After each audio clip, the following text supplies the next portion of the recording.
আমরা সারাক্ষণ তার জন্য ভয়ে ঘরের দরজা দিয়ে থাকি।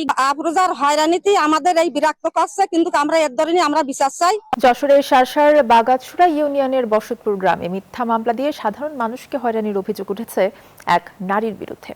এতে চরম আতঙ্কে দিন পার করছেন স্থানীয়রা। পুলিশ বলছে মিথ্যা মামলা প্রমাণিত হলে ব্যবস্থা নেওয়া হবে। বকুল মাহবুবের তথ্য ছবিতে ডেস্ক রিপোর্ট।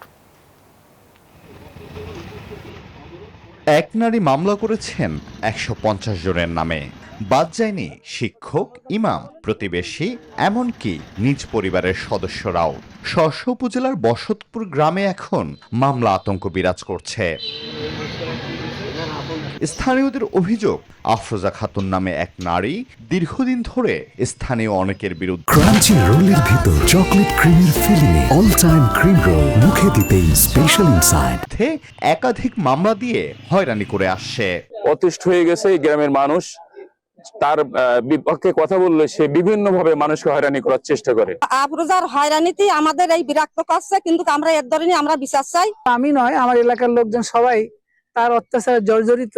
আমরা সারাক্ষণ তার জন্য ভয়ে ঘরের দরজা দিয়ে থাকি। এদিকে আফরোজা খাতুনের দাবি, তার বিরুদ্ধে মিথ্যা অভিযোগ আনা হয়েছে। বলেন, পারিবারিক জমি জমা সংক্রান্ত বিরোধের জেরেই ঝগড়া বিবাদ চলছে। সাথে বসার প্রক্রিয়া চেষ্টা করেছি, পারিবারিক ভাবে, সামাজিক ভাবে, রাজনৈতিক ভাবে, প্রশাসনিক ভাবে।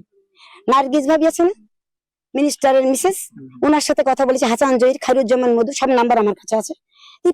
চেষ্টা করেছি মোটামুটি যশোর জেলা ব্যাপী। পুলিশ জানায়, অভিযোগগুলোর অধিকাংশই দেওয়ানি মামলা।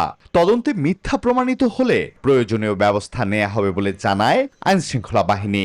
স্থানীয় বিভিন্ন মানুষকে বিভিন্ন ধরনের হুমকি দামকি দেয় এবং মিথ্যা মামলা দিয়ে মানুষকে হয়রানি করার চেষ্টা করে, এরকম তথ্য আমাদের কাছে আছে। তো আমরা আমাদের থানার অফিসার ইনচার্জকে অবহিত করেছি যে জাস্টিফাই না করে এই মহিলার কোনো অভিযোগ যেন থানায় না নেওয়া হয়।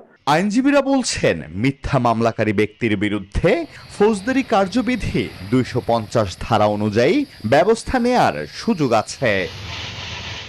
Desk report, news 24।